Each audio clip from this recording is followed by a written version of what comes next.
Good morning everyone. आज हम ITR form 1 and 2 के बारे में डिस्कस करेंगे। इसको हम एक स्लाइड के माध्यम से समझेंगे।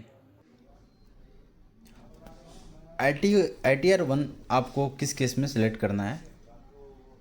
इंडिविजुअल बीइंग रेजिडेंट, यहाँ पे रेजिडेंट को स्पेसिफाइड किया गया है। जो इंडिविजुअल रेजिडेंट है other than not ordinary resident, वो ITR फाइल कर सकते हैं। Having total income up to ₹50 lakh, individual की टोटल इनकम बिलो 50 लाख होनी चाहिए। Having income from salary, 1 house property, यहाँ पे स्पेसिफिकली बताया गया है 1 हाउस प्रॉपर्टी। यदि आपकी एक से ज़्यादा हाउस प्रॉपर्टी है उस केस में आप ITR 1 फाइल नहीं कर सकते हैं। अदर सोर्सेज की आपकी इनकम है, इंटरेस्ट वगैरह।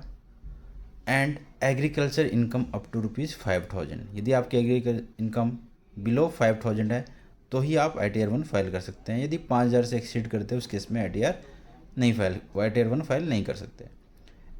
NRI is not eligible to file ITR 1 if there is an foreign assets और foreign income, then ITR 1 is not applicable.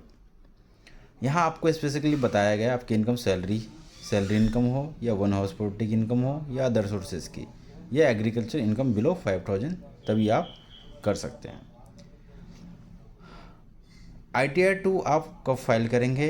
For individuals and HUFs, यहाँ पे रेजिडेंट वर्ड यूज नहीं किया गया है, यानी कि इंडिविजुअल में आपका resident as well as non resident दोनों ही आ जाएंगे। And HUFB, not having income from profit and gains of business and profession, यानी आपके बिजनेस या प्रोफेशन की इनकम नहीं होनी चाहिए।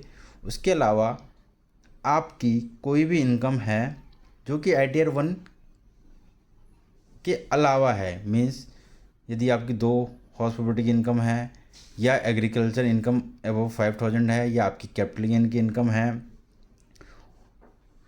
या कोई और भी इनकम है, उस केस में आपको ITR 2 फाइल करना पड़ेगा। बिजनेस इनकम नहीं होनी चाहिए। उम्मीद है आपको ये समझ में आया होगा। Thank you for watching me.